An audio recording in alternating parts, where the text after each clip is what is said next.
बहुत समय पहले की बात है। किशोर नगरी में खुशी अपने माता पिता के साथ रह रही थी। खुशी का परिवार एक गरीब परिवार था, जहां उसके माता पिता मिलकर गांव के मुखिया के घर काम किया करते थे और पूरा दिन काम करके कुछ पैसे कमाया करते थे, जिससे उनका घर का खर्चा किसी तरह से चल रहा था। और कभी कभी वो लोग काम ना मिलने की वजह से रात को भूखे पेट सोया करते थे। घर में पैसा ना होने की वजह से, राशन खत्म होने की वजह से खुशी को बहुत सी मुश्किलों का सामना करना पड़ रहा था। लेकिन खुशी अपनी छोटी सी उम्र में बहुत समझदार हो चुकी थी, क्योंकि गरीबी सब कुछ सिखा देती है। और इसी तरह खुशी भी बहुत समझदार बच्ची बन जाती है। खुशी बाकी बच्चों की तरह स्कूल तो नहीं जाया करती थी, लेकिन स्कूल जाने वाले बच्चों से भी ज्यादा समझदार थी। खुशी के घर के पास एक बहुत ही अमीर लड़की रहा करती थी। उसका नाम था सिद्धि। सिद्धि के पास सब कुछ था, अमीर परिवार, पैसों की भरमार और जरूरत की सारी चीजें। सिद्धि एक बहुत बिगड़ी लड़की थी, जो हमेशा खुशी को परेशान किया करती थी और अपनी महंगी महंगी इच्छाएं उसके सामने पूरी होते हुए भी दिखाती और फिर खुशी को जलाती। लेकिन खुशी भी अपना दिल कठोर करके सामने बैठे बैठे सब कुछ देखती रहती और अपनी एक सुंदर सी मुस्कान से सब कुछ हल्का करके छोड़ देती। खुशी गरीब होने की वजह से उन महंगे खिलौनों से कभी नहीं खेल सकती थी, जिस कारण वो हमेशा एक अच्छी सी मुस्कान दिखाकर अपने मन को शांत करके बैठ जाती। ऐसी ही एक दिन की बात है, जब खुशी के माता पिता काम के लिए निकल गए, तब पड़ोस की सिद्धि मौका देखकर उसके पास महंगे महंगे खिलौने लेकर आती है और कहती है, खुशी, तुझे तो कभी काम से फुर्सत मिलेगी नहीं, इसलिए मैं ही तेरे पास चलकर आ गई। देख, मेरे पापा विदेश से ये चलती फिरती ट्रेन लेकर आए हैं। इस ट्रेन को देख, ये खुद ही अपनी पटरी पर चलती है और हमें बस एक बटन दबाना होता है। क्या इससे पहले तूने ऐसी ट्रेन देखी है? नहीं बहन, मैंने ये सब कहाँ से देखा होगा। ये सब तो महंगे महंगे खिलौने हैं। मेरे माता पिता इन सब खिलौनों को मुझे कैसे दिला पाएंगे? जब वो इतना कम कमाते हैं तो बस घर का खर्चा ही निकाल पाते हैं। उन पैसों से वो मुझे इन खिलौनों को कैसे दिलाएंगे? खुद ही सोचो, तुम मुझसे बेवजह के सवाल करने आ जाती हो। अरे अरे, तू तो हमेशा इमोशनल हो जाती है। मुझे तो तुझे अपनी चलती ट्रेन दिखानी थी, वो मैंने तुझे दिखा दी। अब तुझे खेलना हो तो मेरे घर के बाहर आ जाइयो और हम लोग सब मिलकर खेलेंगे। खुशी सिद्धि का बिहेवियर देखकर हैरान हो जाती है कि आखिर कैसे वो इतना बदल गई और वो उसे प्यार से खेलने के लिए बुला रही है। खुशी सिद्धि की बातों में बहक जाती है और उसके घर खेलने के लिए पहुंच जाती है। अपने सारे काम निपटाकर खुशी को अपने घर के सामने देखकर सिद्धि उसकी बेइज्जती करने के बारे में अच्छे से सोच लेती है। जैसे ही पड़ोस की 4 लड़कियां इकट्ठी होती है, खुशी सिद्धि को खिलौने निकालने के लिए कहती है कि तभी सिद्धि जोर से कहती है, तूने मुझे क्या समझ रखा है? क्या मैं तुझे अपने खिलौने से खिलाऊंगी? तुझे लगता है? मैंने तो कभी नहीं कहा कि मैं तुझे अपने खिलौनों से खिलाऊंगी। मुझे लगता है कि तुम मेरे खिलौने देखकर भागी भागी चली आई, क्योंकि तेरे पास क्या सबूत है कि मैंने तुझे बुलाया है? और मुझे यकीन है कि तू मेरे खिलौने चोरी करने आई होगी, क्योंकि तेरे पास तो इतना पैसा है ही नहीं कि जो तुम इसमें से एक सिंगल ट्रेन भी खरीद लो। सिद्धि, तूने मेरा भरोसा तोड़ दिया। मुझे लगा था कि तू मेरी अच्छी दोस्त बन जाएगी और तूने मुझे दोस्ती के नाते से बुलाया है, लेकिन तूने तो पहले की तरह मेरी बेइज्जती करने के लिए मुझे यहाँ पर बुलाया है और अब मैं तेरे पास कभी नहीं आऊंगी। ये मेरा वादा है, लिख के ले ले। तूने मुझे बहुत ठेस पहुँचाई है। तुझे पता भी है कि तेरे इस बिहेवियर से मुझे कितना बुरा लगा। सिद्धि की बुरी भली बातें सुनकर खुशी को बहुत बुरा लगता है और वो रास्ते में जाते जाते अपनी सारी बातें बड़बड़ाकर जा रही होती है कि तभी उसे अपने घर के पीछे एक बहुत अच्छा गुड्डा दिखाई देता है। अरे वाह, ये कितना सुंदर गुड्डा है। ये गुड्डा यहाँ किसने रख दिया? कहीं ये किसी की चाल तो नहीं? क्या सच में ये गुड्डा यहाँ पर ऐसे ही आ गया, या फिर सिद्धि ने मेरे ऊपर चोरी का इल्जाम लगाने के लिए ये गुड्डा यहाँ पर रखा है? खुशी को अपने बचपन से लेकर अभी तक कभी कोई खेलने की चीज नहीं मिली, लेकिन वो गुड्डा इतना सुंदर होता है कि खुशी से रहा नहीं जाता। और मन में 10 सवाल आने के बाद भी खुशी उस गुड्डे को उठाकर अपने घर ले जाती है और उसे सजाकर रख देती है। और जैसे ही उसके माता पिता घर आते हैं, तब वो अपने गुड्डे को दिखाकर बहुत खुश होती है। तभी उसके पिता कहते हैं, बेटा, ये किसका गुड्डा है? दिखने में तो बहुत सुंदर लग रहा है। तुमने किसी का गुड्डा तो नहीं चुराया था? क्योंकि अगर तुमने चुराया है तो अभी के अभी वापस करके आ जाओ, क्योंकि तुम्हें पता है इस गरीबी में लोग हमारी सहायता कम करते हैं और हमारे पीछे ज्यादा पड़ते हैं। बेटा, हम गरीब जरूर है, लेकिन हमारी भी एक इज्जत है। हमारी इज्जत का फलूदा कभी भी मत बनाना। तुम्हें एक रोटी की भूख हो तो हम आधा खाना खा लेंगे, लेकिन हमारी इज्जत को कभी भी मिट्टी में मत मिलाना, क्योंकि तुम्हें पता है कि यहाँ पर ज्यादातर अमीर खानदान के बच्चे रहते हैं। वो तुम्हें खेलने के लिए 4 खिलौने भी दिखाएंगे और चोरी का इल्जाम भी लगाएंगे, इसलिए तुम उनसे बच कर रहना। हाँ माँ, आज सिद्धि ने मेरे साथ यही किया, लेकिन मैंने उसका कोई खिलौना नहीं लिया और वो मुझे अपने महंगे महंगे खिलौने दिखाकर प्यार से बुला कर गई। मुझे तभी समझ जाना चाहिए था कि ये उसका कोई तरीका है जिससे ये मुझे फंसा सके। सभी सारी बात करके खाना पीना खाते हैं और सो जाते हैं। ऐसे ही कई दिन बीत जाते हैं। इसी तरह रोजाना खुशी के माता पिता काम पर जाते और वहाँ से देर रात घर वापस लौटते। खुशी भी अपने सारे काम संभाल कर रखती और अपने माता पिता के आने का हमेशा ऐसे ही इंतजार करती। एक दिन मुखिया अपनी कोठी में सभी नौकरों से सफाई करवा रहा होता है कि तभी सभी नौकर में से एक नौकर किशन मुखिया की बीवी की रखी हुई सोने की चेन चुरा लेता है और उसे छुपा देता है। मुखिया बहुत गर्म होता है और सभी को हॉल में बुलाता है। मेरी पत्नी की चेन किसी ने चुरा ली है, और ये तो अच्छा है कि मेरी पत्नी को आज ही पता चल गया, वरना तुम सब आज अपने अपने घर जाते और जिसने भी चैन चुराई है वो इस चैन को बेचकर पैसे रख लेता, और शायद हो सकता था कि वो ऐसे ही कई दिनों तक चीजें चुराता रहता और हमें पता भी नहीं चलता। लेकिन ये तो मेरी तेज तरार बीवी का दिमाग है जिसने अपनी हर चीज संभाल कर रखी। मुखिया एक एक करके सभी नौकरों की तलाशी करवाता है, लेकिन किसी के पास भी चेन नहीं मिलती। और वहीं पास में खड़ा किशन तुरंत कहता है, मालिक, आपके यहाँ पूरा पूरा दिन ये दोनों पति पत्नी ही तो काम करते हैं। अगर आपको तलाशी लेनी हो तो इनकी लो। हम सब तो अपने अपने घर से अकेले आते हैं और हमें चैन चुराने की क्या जरूरत। लेकिन आपके यहाँ सिर्फ एक ही जोड़ा काम करने आता है और जरूर ये इसी पति पत्नी का काम होगा, और जरूर ये इसी की पत्नी का काम है। किशन चेन चुराने के बाद भी पूरे कॉन्फिडेंस से खुशी की मां पर इल्जाम लगा देता है, लेकिन खुशी के माता पिता बहुत ईमानदार थे। उन्होंने अपनी सफाई दी और किसी से कुछ नहीं कहा, लेकिन मुखिया किशन की बातों में आकर उन्हें काम से निकाल देता है। घर पहुंचकर खुशी के माता पिता जब खुशी को सब कुछ बताते हैं तो, हम गरीबों के साथ ही बुरा क्यों होता है? हे भगवान, आपको तो कम से कम मेरे माता पिता का साथ देना चाहिए था और किसी भी तरह मेरे माता पिता को सही साबित करना चाहिए था। अब हम क्या करेंगे माँ? अब तो हमारे पास जो छोटा मोटा काम था वो भी अब गया। अब हमारा गुजारा कैसे होगा? बेटा, भगवान सबको देख रहा है और हो सकता है उसने हमारे लिए कुछ अच्छा सोचा हो, इसलिए ये सब आज हुआ हो। चिंता मत कर बेटा, सब कुछ अच्छा होगा। ठीक है माँ, मुझे आप दोनों पर विश्वास है कि आपकी लगन और मेहनत आपको फिर से एक अच्छी जगह काम दिलवा देगी। इतना कहकर खुशी जंगल की तरफ चली जाती है और वहाँ अपनी बातें बड़बड़ाती रहती है। चलते चलते उसे रास्ते में एक घायल हिरण मिलता है। घायल हिरण को देखकर खुशी से रहा नहीं जाता और खुशी उसको गले से लगा लेती है और उससे कहती है, ये जालिम दुनिया बेजुबान लोगों को भी नहीं छोड़ती और गरीब भी एक बेजुबान है। और मैं तुम्हें आज अपनी कहानी सुनाती हूँ और तुम्हारी मरहम पट्टी भी करती हूँ। मुझे पता है कि तुम्हें कितना दर्द सहन करना पड़ रहा होगा। खुशी उसके चोट पर पट्टी करती है और साथ ही साथ उसे अपनी कहानी भी पूरी बता रही होती है।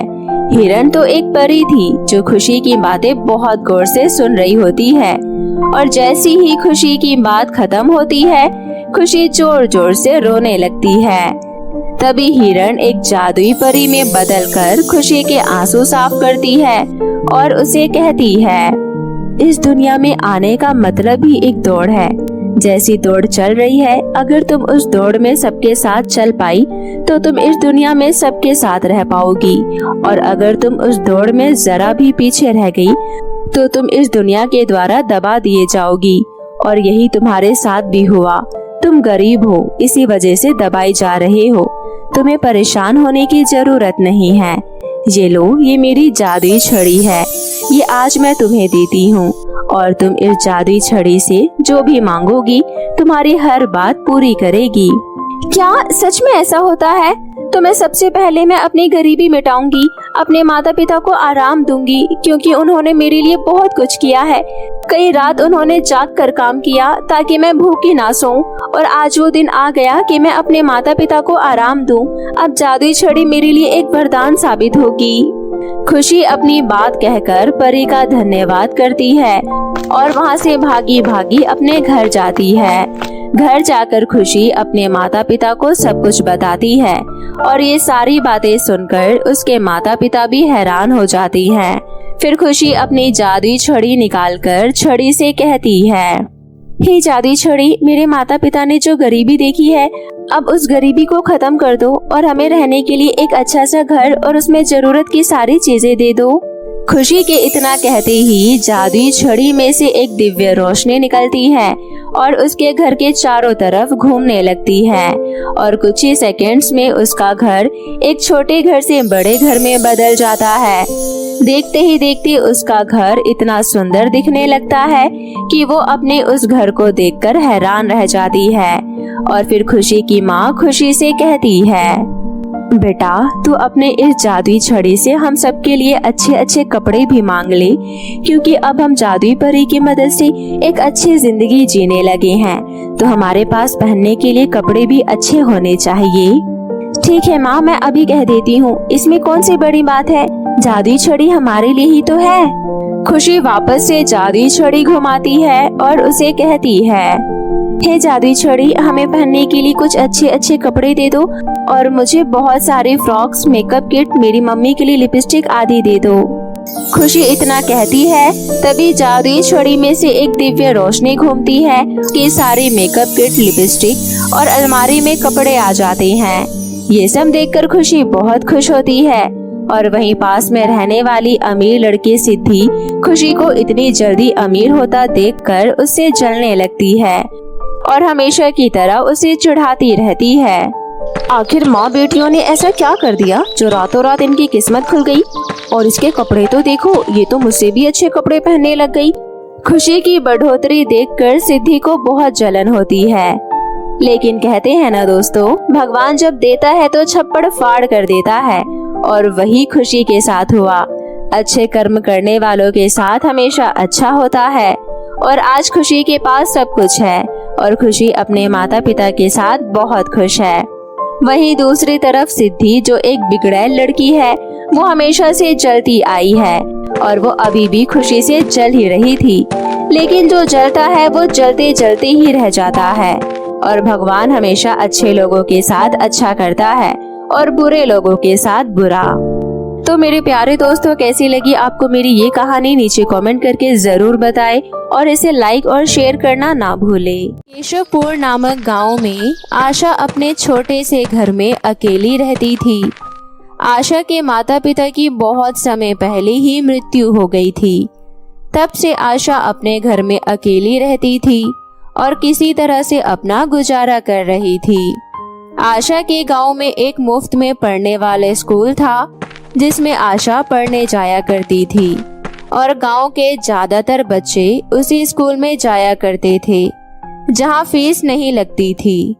आशा के घर के सामने एक रईस खानदान रहता था, जिनकी इकलौती बेटी थी नैना। वो गांव में सबसे अमीर लोग थे और उनकी इकलौती बेटी थी, जो बहुत ही प्यार से पली बढ़ी थी। नैना अमीर होने के साथ साथ एक जिद्दी और शैतान लड़की भी थी। वहीं दूसरी तरफ आशा एक मेहनती लड़की थी, जो सुबह सुबह सरकारी स्कूल में पढ़ने जाया करती और वहां से पढ़कर आने के बाद सिलाई का काम किया करती। ये सब देख रही नैना हमेशा आशा का मजाक उड़ाती और उसे चिढ़ाया करती। ऐसी ही रोजाना आशा स्कूल जाया करती और वहाँ से फ्री होने के बाद सिलाई का काम करने चली जाया करती ताकि वो 2 वक्त की रोटी खा सके। ऐसे ही एक दिन आशा अपना काम करके घर वापस लौट रही होती है कि तभी नैना उसे चिढ़ाने का मौका ढूंढकर उसे मुंह टेढ़ा मेढ़ा करके दिखाती है और चिल्लाती है, लेकिन आशा उसका कोई जवाब नहीं देती। फिर अगले दिन सभी बच्चे स्कूल से वापस आ रहे होते हैं। नैना उन सबको रोक कर कहती है, सुनो, 2 दिन बाद मेरा जन्मदिन है और मेरे पिताजी शहर से तरह तरह की पेस्ट्री मंगवा रहे हैं। सभी बच्चों को अपने अपने हिस्से की पेस्ट्री मिलेगी और मेरा जन्मदिन बहुत ही शानदार तरीके से मनने वाला है, इसलिए उन्होंने सभी को बुलाने का फैसला किया है। 2 दिन बाद बहुत बड़ी पार्टी रखी है, तो तुम सबको उस पार्टी में जरूर आना है।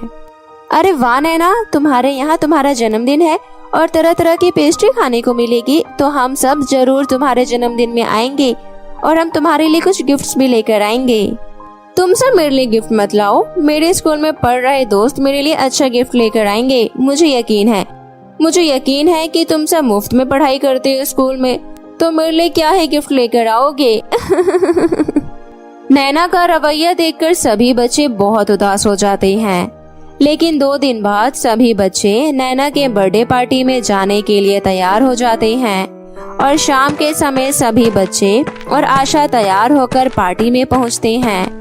वहां जाकर तैयारी देखकर सभी बच्चों की आंखें खुली की खुली रह जाती है, क्योंकि नैना के इकलौते होने के कारण नैना के पिताजी बहुत अच्छी पार्टी रखते हैं और उसमें बहुत अच्छी सजावट करवाते हैं। सारी सजावट देखकर सबका मुंह खुला का खुला रह जाता है। और दूसरी तरफ नैना एक कमरे से बाहर आती है और वो बहुत ही सुंदर और अद्भुत ड्रेस में दिखती है। नैना की ड्रेस देखकर सभी अंदाजा लगा रहे थे कि वो ड्रेस बहुत ही कीमती होगी। नैना के घर में आए हुए मेहमान नैना को बड़े बड़े गिफ्ट देते हैं। नैना के स्कूल के बच्चे बहुत अमीर होते हैं, वो भी नैना को कीमती कीमती गिफ्ट देते हैं। लेकिन सरकारी स्कूल में पढ़ रहे बच्चे खाली हाथ आते हैं। लेकिन आशा नैना के लिए एक चॉकलेट लेकर आती है और कहती है, जन्मदिन की मुबारक हो नैना, आज तुम बहुत सुंदर लग रही हो और तुम्हारी ड्रेस तो तुम पर बहुत अच्छी लग रही है। देखो, मैं तुम्हारे लिए चॉकलेट लेकर आई हूँ। मैंने तुम सबको मना किया था ना कि तुम में से कोई भी मेरे लिए गिफ्ट मत लाना। फिर आशा, तुमने मेरी बात क्यों नहीं सुनी? तुम्हारे इस सस्ते से गिफ्ट को देखकर मेरे सभी स्कूल के दोस्त मुझ पर हंसेंगे और तुम्हारी वजह से मेरी बेइज्जती होगी। पहले ही तुम अपने फटे पुराने कपड़े पहन कर आई हो और फिर ये 10 रुपए की चॉकलेट लेकर आई हो। अपनी चॉकलेट अपनी जेब में रख लो, मुझे तुम्हारी चॉकलेट नहीं चाहिए। नैना, तुम्हें तो पता ही है कि मैं तुम्हारी तरह अमीर नहीं हूँ, लेकिन मैं गरीब ही सही, लेकिन मैं खाली हाथ नहीं आ सकती थी। आखिर तुमने मुझे अपने बर्थडे पार्टी में बुलाया, तो मैं तुम्हारे लिए ये गिफ्ट लेकर आई हूँ और तुम मुझे इतना बुरा भला क्यों कहती हो? तुम्हारे माता पिता तो कभी मुझे बुरा भला नहीं कहते, वो भी तो हम जैसे हैं ना। और अगर तुम्हें मेरे फटे पुराने कपड़े दिखते हैं तो मैं अभी यहाँ से चली जाती हूँ। साल में 1 दिन होता है जब मेरे सभी दोस्त मेरे घर आते हैं और उसमें भी तुम्हारे ये फटे पुराने कपड़े देखकर वो मेरा मजाक उड़ाए, मुझे बिल्कुल पसंद नहीं है। और हाँ, तुम यहाँ से जा सकती हो। नैना की बुरी भली बातें सुनकर आशा को बहुत ही बुरा लगता है और वो रोते हुए उसके घर से चली जाती है। और रोते रोते चलते चलते वो एक घने जंगल में पहुंच जाती है, जहां उसे एक बूढ़ी औरत मिलती है। दादी जी, आप यहाँ पर क्या कर रही हो? इतने घने जंगल में आप अकेले क्या कर रही हो? मैं रास्ता भटक गई थी और गलती से इस जंगल में पहुंच गई, लेकिन इसके बाद मैं इस जंगल से बाहर ना जा सकी। मुझे बहुत तेज भूख लगी है। मैं आज पूरा दिन इसी जंगल में भटकती रह गई और मैंने सुबह से कुछ खाया भी नहीं। आप मेरे साथ मेरे घर चलो, मैं आपको खाना खिलाती हूँ और फिर उसके बाद मैं आपको सुबह सुबह आपके घर ले जाकर छोड़ दूंगी। इतना कहकर आशा उस बूढ़ी औरत को अपने साथ अपने घर ले आती है और घर में रखी रूखी सूखी रोटियां उसे खाने को देती है। बूढ़ी औरत रोटियां खाकर बहुत खुश होती है और खाना खाने के बाद वो एक परी के रूप में बदल जाती है और कहती है, घबराओ मत, मैं कोई बूढ़ी औरत नहीं हूँ, मैं एक जादुई परी हूँ। मुझे तुम्हारे बारे में सब कुछ पता है। मैं तुम्हें बहुत पहले से जानती हूँ और मैं तुम्हारी मेहनत और लगन देखकर तुमसे बहुत खुश हुई। तुम हमेशा से अपनी मेहनत का ही खाती हो, चाहे बेशक तुम्हें रूखी सूखी रोटी ही खानी पड़े। और ये सब देखकर मैं तुमसे बहुत खुश हूँ और आज मैं तुम्हारी मदद करने आई हूँ। क्या सच में आप एक परी हो? लेकिन फिर आपने मेरी मदद क्यों की? आपने किसी और की मदद क्यों नहीं की? इस दुनिया में बहुत कम अच्छे लोग मिलेंगे जो किसी दूसरे की मदद करेंगे, और मैंने तुम्हारी परीक्षा लेने के लिए अपना भेष एक बूढ़ी औरत में बनाया और तुम्हारी परीक्षा ली थी और तुम उस परीक्षा में पास हो गई। तुमने मेरी मदद की और तुमने मुझे खाना खिलाया और तुम्हारी इस मदद से मुझे बहुत खुशी हुई। इसलिए आज मैं तुम्हारी मदद करने तुम्हारे पास आई हूँ। इतना कहकर जादुई परी आशा के आसपास अपनी छड़ी घुमाती है, जिसमें से दिव्य रोशनी निकलती है और आशा का रंग रूप, कपड़े आदि सब बदल जाते हैं। ये सब देखकर आशा हैरान रह जाती है।